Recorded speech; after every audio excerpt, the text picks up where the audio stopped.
Aussi qualifié de neutre, épicène, non-genré, non-sexiste ou encore de péril mortel pour la langue française, il s'agit simplement d'une forme d'écriture qui permet d'inclure tout le monde dans un discours, en mettant hommes et femmes sur un pied d'égalité et en ne laissant pas les personnes non-binaires de côté. Contrairement aux idées reçues, l'écriture inclusive n'est pas une invention de néo-féministes désillusionnés voulant détruire la société et rendre tous les enfants trans. Non, ça c'est le job du lobby LGBT.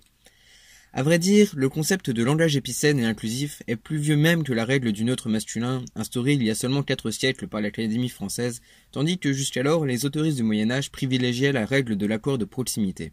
On accorde en fonction du genre, et parfois du nombre, du mot le plus proche du mot accordé. Par exemple, les hommes et les femmes sont belles, ou alors, puissante est la colère et l'orgueil. En plus de cela, ils utilisaient également des mots épicènes, ainsi que l'inclusif sous forme de mots masculins et mots féminins. Et pour les éventuels, mais c'est pas ça l'écriture inclusive, c'est le truc tout moche avec des points partout. Je vais y revenir.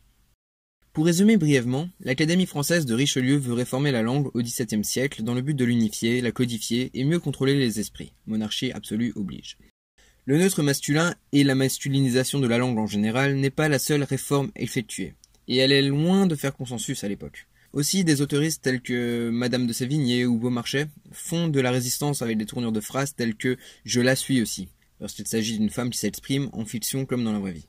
Chaque siècle voit ces manifestations en faveur de l'écriture inclusive, en particulier durant le XXe siècle, avec l'émergence de forts mouvements féministes dans la deuxième moitié du siècle. Dans les années 70-80, des autrices et linguistes tels que Marina Jagiello, Benoît Groult et Marianne Houdebine publient des ouvrages sur la question de la féminisation de la langue. Groult et Houdebine sont d'ailleurs à l'origine de la commission de terminologie visant à réfléchir et fixer la manière de s'exprimer au sein d'un secteur donné. Depuis, d'autres autrices et linguistes ont publié sur la question. On peut citer notamment Eliane Viennot, Louise Laurent Larivière, Marianne Pavot ou Pierrette Vachon-L'Heureux.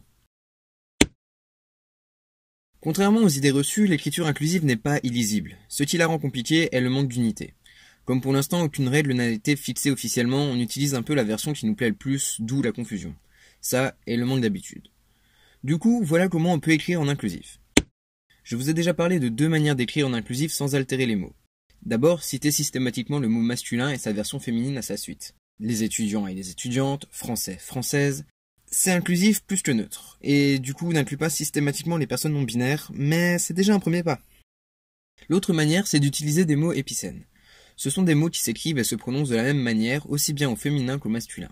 Préférer camarade, pote au lieu de copain, copine, enfant au lieu de fille, fils, ou encore l'ancien mot adelphe au lieu de frère, sœur. Au lieu de dire belle ou beau, préférez magnifique. Joli fonctionne à l'oral et profitez aussi de l'influence de l'anglais pour y emprunter les mots comme cute ou pretty, puisque l'anglais n'est pas genré.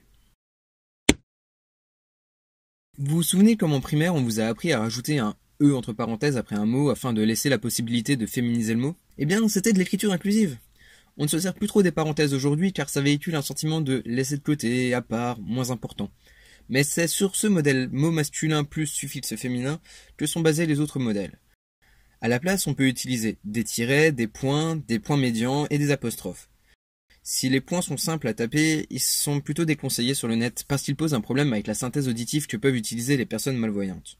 On leur préférera les tirets et les apostrophes. S'il s'agit d'écrire sur papier, la norme actuelle est d'utiliser le point médian. Lorsque l'accord féminin ne consiste qu'à rajouter un E, on peut également écrire le mot dans sa forme féminine, mais avec le second E en majuscule. Les mots en heure s'accordent généralement en euse ou en is. On peut alors écrire instituteur is et coiffeureuse, mais dans ce cas-là, on peut également simplement supprimer les signes de ponctuation et simplement écrire institutrice et coiffeureuse. Les E deviennent euse et la forme neutre est donc heureuse. On peut également trouver des heureuses, mais je trouve le son E redondant. Le if devient ive, et comme pour l'exemple précédent, un créatif suffit, sans avoir à répéter le son i dans un créatif ive. Il existe encore d'autres mots qui s'accordent de manière un peu plus unique, comme belle, beau qui devient bello, ou vieux, vieille qui peut devenir vieille ou vieilleux. Ces mots sont plus aléatoires, dirons-nous, ça se fait un peu au feeling. Avant de faire un point sur comment adapter les pronoms et autres déterminants, j'aimerais juste clarifier un truc. Jean est invariable. Le mot jante existe, mais il ne veut pas dire la même chose. Dire les jantes est inutile. Comme la personne est allée... Personne est féminin, donc on accorde au féminin. Voilà, pardon. C'est le genre de choses qui revient trop souvent, et ça a le don de m'agacer.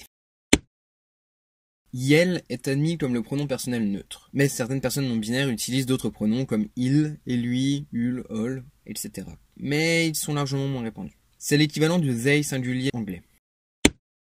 Si accorder un, une fait l'unanimité, ce n'est pas le cas de la, le. On trouve lae, léa, le, a ou la, e. Personnellement, j'utilise lae car rajouter de la ponctuation dans un mot si court et courant est superflu à mon sens. Et lae sonne meilleur à mon oreille. C'est d'ailleurs là qu'on se rend compte que le ressenti personnel intervient pas mal tant que les règles ne sont pas fixées. Les déterminants possessifs n'ont pas d'accord fixé non plus. Il y a cela dit deux tendances qui se dégagent. Combiner le a et le on en aon ou simplement en. Saon ou san et maon ou man. Les démonstratifs sont plus simples à accorder. On trouve notamment c'est lui et c'est le. Bon, avec ça, je pense avoir couvert les bases de ce qu'est l'écriture inclusive, et de comment on s'en sert. Comme son nom l'indique, il s'agit d'une écriture. Elle n'est donc pas optimisée pour un usage oral. Mais rien n'empêche d'utiliser des mots comme yel, actrice ou c'est-le à voix haute. Je vous assure qu'avec un peu d'entraînement et de bonne foi, on s'y fait très vite. Ça ne vous demande pas grand-chose et ça ne peut faire que du bien autour de vous, aussi bien pour l'inclusion des femmes que des personnes non binaires, ou simplement lorsqu'on parle d'une personne dont on ignore le genre. L'un des principaux arguments contre l'écriture inclusive est son statut de néologisme, soi-disant aussi barbare qu'éphémère. Alors, il faut savoir qu'on disait déjà la même chose à Shakespeare lorsqu'il a plus ou moins inventé des mots comme eyeball ou successful, mots qui sont pourtant encore bien présents dans la langue anglaise aujourd'hui. Il n'y a aucun mal à créer de nouveaux mots. Ce n'est pas un péril mortel pour la langue, n'en déplaise à nos chers académiciens, et encore moins de la novlangue, comme semblent le croire des gens déterminés à vouloir caser du Orwell dans chaque sujet de société alors qu'ils n'en ont pas compris le message. C'est un enrichissement, en plus d'un témoignage historique. Quand les frigos ont été inventés, il a bien fallu trouver un nom pour les désigner. Pareil pour la découverte des dinosaures. Aujourd'hui, on trouve LOL dans le dictionnaire, et on a beau trouver ça stupide, ça fait quand même partie du vocabulaire actuel. Et une langue qui n'évolue pas, c'est une langue morte. Si vous avez peur de rendre la langue imbitable pour des personnes dyslexiques, ne vous inquiétez pas, parce que plusieurs personnes dyslexiques ont déjà témoigné que ça ne changeait pas grand-chose, puisqu'elles avaient déjà du mal à lire à la base. Par contre, n'oubliez pas la synthèse vocale des personnes mâles et non-voyantes, et privilégiez l'utilisation d'apostrophes plutôt que de points, et enlevez les 50 caractères spéciaux de vos tweetnames, ça leur rendra la vie plus douce. Au revoir et à bientôt!